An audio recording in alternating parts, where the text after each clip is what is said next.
Salut les coxipotes, bienvenue dans cette nouvelle vidéo dans laquelle, eh bien déjà je vais passer des moments avec mon petit loulou, vous allez le voir, je vais retourner sur le spot du premier confinement, donc ça fait vraiment bizarre de me retrouver par là-bas. Je vais retourner aussi sur le spot de la première Coxy rencontre, là on est vraiment parti sur de la nostalgie totale je dirais. Juste avant de débuter cette vidéo, vous êtes assez nombreux par rapport à la vidéo précédente à me dire Annabelle, quelle est ta décision? Qu'est-ce que tu vas faire du camping-car? Est-ce que tu vas le redonner? Est-ce que tu vas le brûler? Qu'est-ce que tu vas en faire? Alors je vais vous répondre en ce début de vidéo pour un petit peu clarifier les choses. Alors déjà, ceux qui pensent que parce que je n'ai pas fait de vidéo pendant une semaine, j'ai décidé d'arrêter parce que j'ai honte, parce que ci ou ça, alors pas du tout. Vous n'avez clairement pas fini de me voir. Ça fait 3 ans que vous essayez de m'éteindre. Mais sachez qu'on ne tue pas une graine en l'enterrant, bien au contraire. C'est simplement parce que je vis ma meilleure vie en ce moment et que je n'ai pas une seule seconde à moi entre la Coxy rencontre. Donc d'ailleurs je vous partagerai je pense la vidéo dimanche de cette superbe fête qui a duré 4 jours. C'était incroyable. J'étais tellement émue, mais vraiment c'était une bulle d'amour, je ne sais pas comment vous dire autrement, mais ça vous le verrez, je ne vous en parle pas tout de suite. Entre la route qu'on a fait après, entre les belles rencontres qu'on a fait entre temps, etc., on n'a pas une seconde à nous, mais c'est vraiment que du bonheur. Vraiment, je souhaite à tout le monde d'être épanoui et heureux comme on peut l'être. D'ailleurs, n'oubliez pas, on inspire la joie et on expire la haine. Non, plus sérieusement, ce que j'ai décidé de faire par rapport au camping-car, c'est pour l'instant, alors je dis bien pour l'instant, de le garder. Il faut savoir que tout est à refaire dessus, j'en parle pas maintenant parce que vous allez être servi de toute façon au niveau mécanique dans les prochaines vidéos, vraiment tout est à refaire. C'est pas juste changer un pot d'échappement ou un démarreur, là vraiment il faut refaire quasiment tout au niveau de la direction, tout au niveau amortisseur, pot d'échappement, vraiment je vous dis tout est à refaire. Avec Idriss, hein, forcément c'est avec Idriss que j'ai pris la décision, puisque bah, c'est quand même lui qui fait la mécanique, et que si vraiment j'avais dû aller dans un garage pour tout ce qui était fait, pour ce qui est en train de se faire, pour ce qui va être fait, je pense que je m'en sortirais pour minimum 5000 euros quoi même. attendez, non, peut-être même 6000 euros. Parce que si on compte un joint de culasse en garage, ça coûte quand même assez cher en plus de la distrie et de tout ce que... Bah, vous verrez tout ça dans la vidéo, enfin tout du moins les vidéos prochaines. Donc on a décidé de faire ces réparations là, voilà, qui prennent du temps, qui prennent de l'argent certes, mais avec ce qui a déjà été fait, je trouve ça ridicule de me séparer du camping-car, autant le garder, comme j'ai déjà dit, c'est ma maison, c'est ma baraque, je peux pas m'en séparer comme j'en ai envie du jour au lendemain. Et donc, alors pour l'instant voilà, on décide de faire comme ça. Le problème, et ça je ne vous le cache pas, c'est que je vais peut-être me séparer du camping-car. Alors je mets bien la note sur le peut-être, il n'y a rien qui est sûr. Moi je suis assez pessimiste sur le fait qu'on puisse régler ce problème, mais je me dis, un pneu, tu prends ton matériel, tu trouves pas le matériel, hop, c'est pas grave, tu trouves une solution, tu changes ton pneu. Là le problème majeur qui va se poser, ça va être pour mon chauffage. On n'a pas encore vraiment trouvé de solution pour l'instant, on essaye de contacter un petit peu à gauche et à droite des personnes qui pourraient nous aider à trouver une solution pour placer cette évacuation du chauffage, parce qu'on a réussi à trouver un autre camping-car qui a la même évacuation sur le côté. Très étonnamment, c'est pas sur le toit, pourtant ce modèle est prévu et conçu pour avoir une cheminée sur le toit, alors que là, celui qu'on a vu, c'était également sur le côté. Alors est-ce que c'est la trappe qui n'est pas adaptée? Est-ce qu'il y a autre chose à faire de spécifique? On ne sait pas, mais pour l'instant, comme vous le savez, pour ceux qui sont là depuis un petit moment, à partir du moment où il y a un peu de vent, mais vraiment je vous dis un peu de vent, c'est pas du tout la tempête, c'est un peu de vent, le chauffage s'éteint, la flamme s'éteint immédiatement. Et je ne veux absolument pas passer un hiver comme je viens de passer, c'est-à-dire que j'ai eu le camping-car au mois de mars et j'ai quasiment pas pu mettre mon chauffage, j'étais frigorifiée et je me suis dit la précarité, tout ça, c'est terminé, maintenant je vais pouvoir appuyer sur le bouton, avoir du chauffage et pouvoir avoir chaud tout simplement. Donc en fait, je me dis simplement que si on n'arrive pas à trouver une solution pour avoir du chauffage sans avoir ces difficultés à l'allumer, je m'en séparerai. C'est dommage parce que finalement tout aura été refait dessus quasiment à neuf. Mais c'est juste pas possible de garder un véhicule où j'aurai froid l'hiver. Pour moi, c'est vraiment, comme je vous l'ai dit plusieurs fois, si j'ai un camping-car, le truc numéro 1 que je veux, c'est du chauffage. Il n'y a même pas la gazinière, la douche, le circuit d'eau, l'évier, le lavabo. Je m'en fiche. numéro 1, c'est avoir du chauffage. Et le problème, c'est que cet élément numéro 1 n'est pas là. On ne coche pas du tout cette case et c'est ça qui me fait un petit peu peur pour l'avenir. Certains d'entre vous m'ont parlé du Webasto. Alors c'est vrai que ça fait des années que j'en entends parler. Je me suis penchée un petit peu mieux sur la question il y a quelques temps. Mais c'est trop bruyant pour moi. Je sais que ça fait juste un léger bruit ou un léger truc de soufflerie. Mais pour moi c'est trop bruyant. Je suis hypersensible, voilà, tout court. Mais ça comprend effectivement l'hypersensibilité au bruit. Et le moindre petit vombrissement que je vais pouvoir entendre, je sais que ça va me perturber, je sais que je vais l'entendre à plein. Et quand j'entends des gens, des camions qui se garent à côté de moi et qui ont le Webasto, le bruit il est juste insupportable. Donc personnellement, je sais que ça ne m'irait pas du tout, même si c'est vrai que j'y ai pensé que ce serait une bonne solution. Le poêle à bois, on me l'a conseillé aussi, pas question de mettre un poêle à bois dans mon camping-car. Il faut tout le temps être aux aguets, toujours l'attiser, même la nuit. Si tu vas aller te balader, par exemple, que ton poêle il est lancé, etc., que tu vas aller te balader, je sais pas, une rando de 5-6 heures, moi je suis pas à l'aise de me dire je laisse le feu allumé comme ça pendant tout ce temps, je ne suis pas là pour le surveiller. Donc le poêle à bois, moi ça ne me tente absolument pas dans un camping-car, je trouve ça quand même assez dangereux, même si c'est fait dans les règles. Moi pour ma part c'est quelque chose que je ne ferai pas, c'est à dire que quand je pars, si je pars en balade, j'éteins mon chauffage gaz, il est éteint et terminé. Mais le poêle à bois c'est encore autre chose. Mais c'est vraiment mon chauffage Tromba que j'ai envie de faire fonctionner d'une manière ou d'une autre, donc c'est plutôt assez embêtant. Donc on va essayer de voir, enfin c'est surtout Idriss finalement qui s'y connaît bien et qui va essayer de voir ce qui est possible de faire. En attendant, j'arrête de parler, je vous laisse avec la vidéo. Donc je fais de gros bisous, je vous souhaite une bonne vidéo, plein de belles choses pour vous. Profitez de vos proches, rigolez, regardez, en plus il fait beau, c'est super chouette. Donc plein de belles énergies vers vous et gros bisous. Salut salut les petits amis.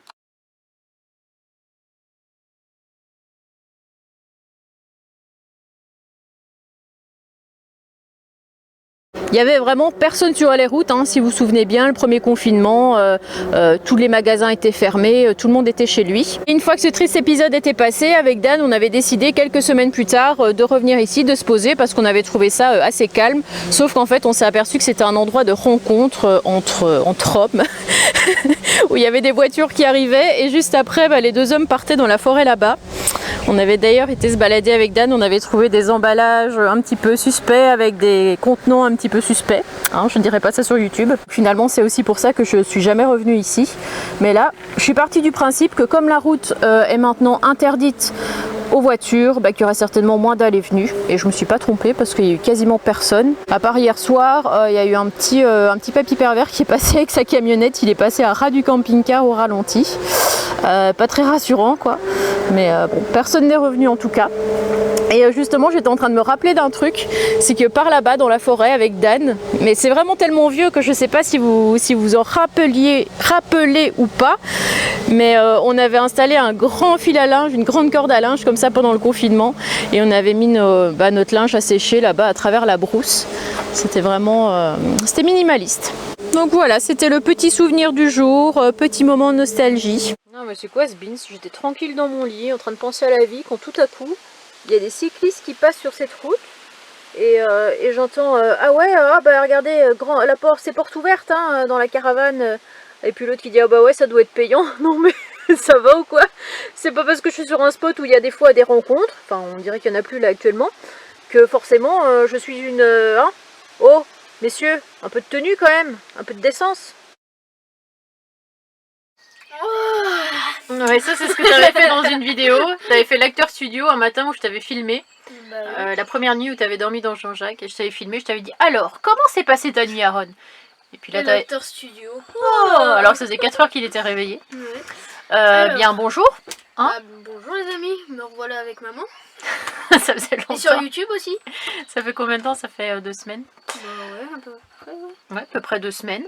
Et donc aujourd'hui c'est ton anniversaire. Oui. Joyeux anniversaire, joyeux anniversaire, joyeux anniversaire, Aaron le sédentaire.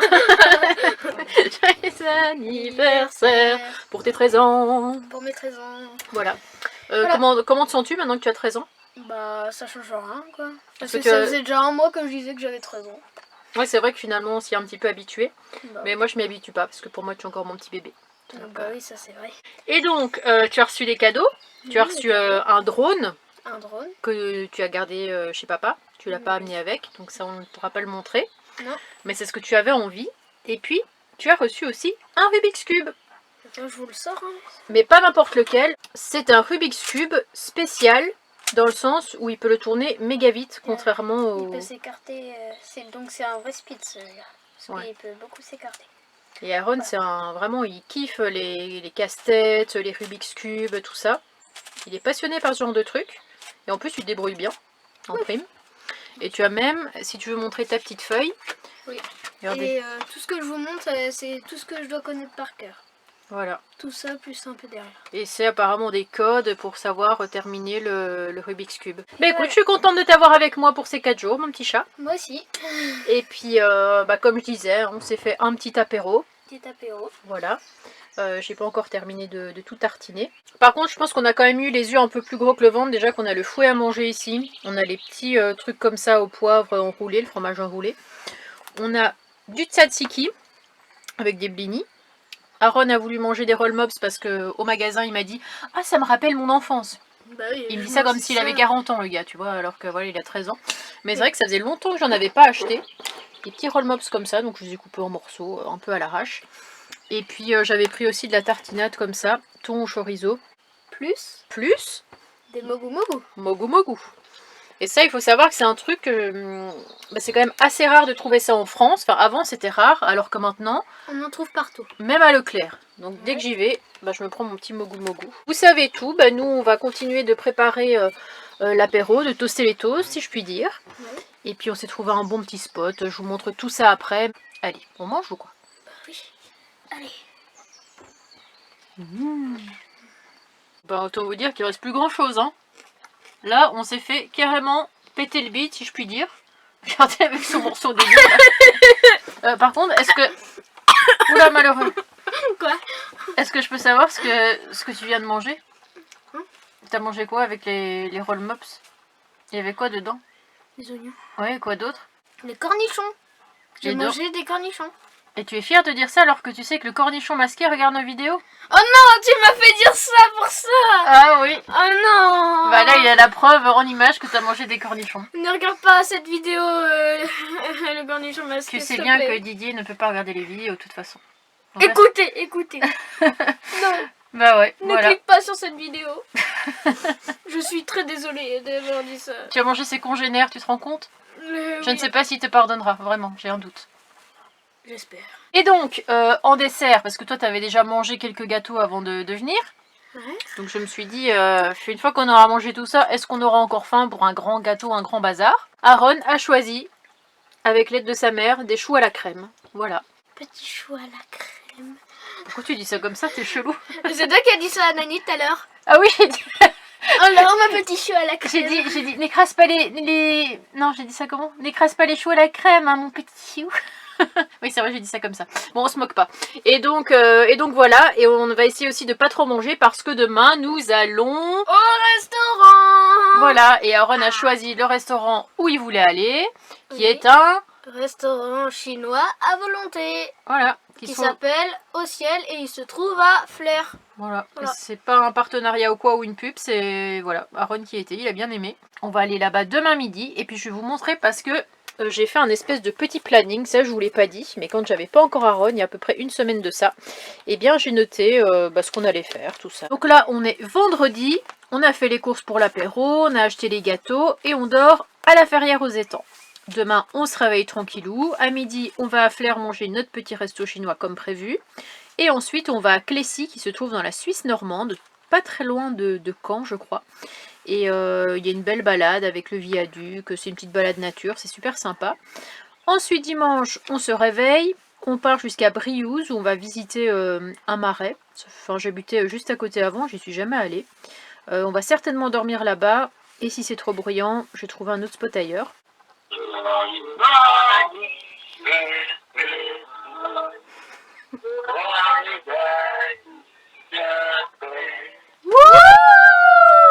Merci. Merci les amis. Les amis, c'est Idriss et ses enfants. Bon les petits amis, c'est avec ma tête du week-end que nous vous accueillons en ce jour. Et donc aujourd'hui on avait prévu de partir à Clécy. J'avais prévu de filmer un petit peu la balade de là-bas, tout ça, et on s'est dit bah en pleine nature, quoi de mieux, n'est-ce pas? Oui, à côté d'un lac, mais bon. À côté de l'Orne précisément qui passe par là-bas. Et donc Aaron, peux-tu expliquer ce qui s'est passé une fois arrivé là-bas? Alors une fois arrivé là-bas, le parking blindé, et même tellement qu'il était blindé, on a galéré à faire demi-tour. C'est ça. Et sur la route, à gauche, à droite, des voitures partout. Vraiment, il y avait des gens partout, des voitures partout. Donc, ce qu'on a décidé de faire, c'est de faire demi-tour. Mais plus précisément, où sommes-nous? Pas n'importe où. Pas sur n'importe quel lieu. Parce que certains vont certainement le reconnaître. Je vous montre ça tout de suite. Alors, on va encore repartir sur des petites devinettes. Où est-ce que nous nous trouvons? Est-ce que certains se souviennent de ce site? Alors peut-être que ça vous donnera une plus grande idée, avec des fours comme ça, une petite butte, et il y avait même l'emplacement où les wagons, moi je dis les wagons parce qu'en Belgique on dit les wagons, voilà, W c'est W, donc on dit les wagons et pas les wagons, on me l'avait dit ça dans une vidéo précédente, mais c'est vrai que les Français disent des wagons. Alors ici nous avons des petits wagons qui arrivaient, hop, avec certainement... qu'est-ce que ça pouvait être? Je sais pas. Il y avait des carrières de fer ici dans le coin. Donc après ils extrayaient beaucoup, il y a une ancienne carrière, tout ça. Et juste sur le côté, on ira voir un petit peu plus près, mais nous avons les fours de la butte rouge. Voilà. Alors est-ce que vous avez deviné où ça se trouve? Aaron va vous donner la réponse. Ça se trouve au lieu où s'est passée la première Coxy rencontre. On dirait un gars dans les cirques. Alors mesdames et messieurs, allez, venez. Et donc oui, effectivement, alors que là je suis la seule camping-cariste. À l'époque je crois que nous étions 40 sur ce site. Je me souviens être arrivée le samedi après-midi. Et je suis arrivée donc par là, par l'entrée. Et il y avait 3 personnes qui me filmaient. Je me souviens, c'était extrêmement stressant pour moi de rencontrer autant de personnes d'un coup.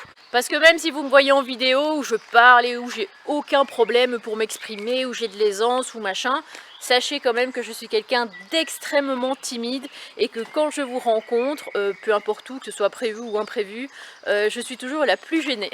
Voilà, il faut le savoir. Je suis très timide de nature et ce jour-là j'avais vraiment très peur. J'étais limite à 2 doigts d'annuler tellement que je flippais. C'était vraiment pour vous dire, c'était vraiment n'importe quoi. Mais je suis passée au-dessus de mes craintes et j'étais présente.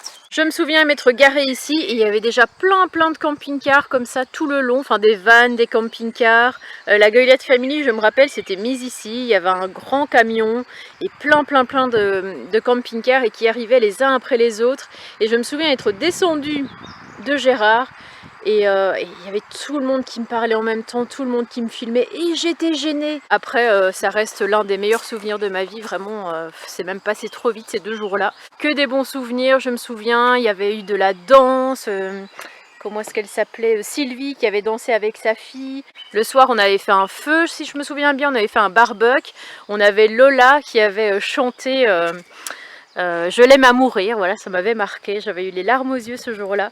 Je me suis rendu compte que c'était moi qui rassemblais tous ces gens ici, au même endroit. Et ça m'avait énormément émue, et ça m'émue toujours beaucoup. Et à la fois on flippait quand même un petit peu, parce que pour rappel c'était l'époque un peu du confinement, où on n'avait pas le droit d'être plus de 10 par groupe je crois. Et je me suis dit, mais si les gendarmes passent ici et nous voient, je sais pas combien on pouvait être, peut-être une 60aine autour d'une même table, qu'est-ce que ça va donner, sachant qu'on est quand même dans un lieu public et en fait personne n'est venu. Voilà. Ça va Aaron, tranquille? Toujours en train de faire le yamakasi toi? Ça te change pas? Non. Mais par contre je me souviens qu'il y avait eu le responsable de l'association des fours justement qui était venu nous voir. On croyait même que c'était un riverain qui n'était pas content et qui allait nous engueuler.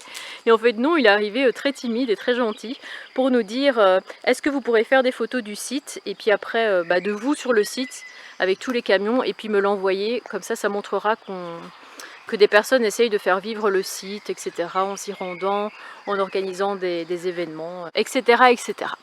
Bref. On va faire une petite balade nature et puis on va essayer de se rapprocher un petit peu des fours. Bon j'espère que cette vidéo vous aura plu. Comme vous l'avez vu, des super chouettes moments avec mon petit loulou. Et puis, qu'est-ce que je vais dire avec ça? Oui, dans la prochaine vidéo, ce sera quand on sera chez le cornichon masqué pour l'anniversaire de mon loulou. On va encore bien rigoler, comme d'habitude, hein, vous connaissez Didier, le cornichon masqué, toujours de bonne humeur, toujours la petite blague, toujours un humour sacré. Donc je vous invite à nous suivre dans la prochaine vidéo, qui sera mardi. Mais dimanche, je vais vraiment essayer de tout mon cœur de faire le montage de la vidéo de la coccydrace rencontre, que je vous proposerai. Et il faut que je récupère quand même quelques plans en drone pour un petit peu alimenter tout ça. Et ça a vraiment fait de très très belles images. Donc j'espère que vous serez au rendez-vous. Gros bisous et à très vite. Salut salut les petits amis.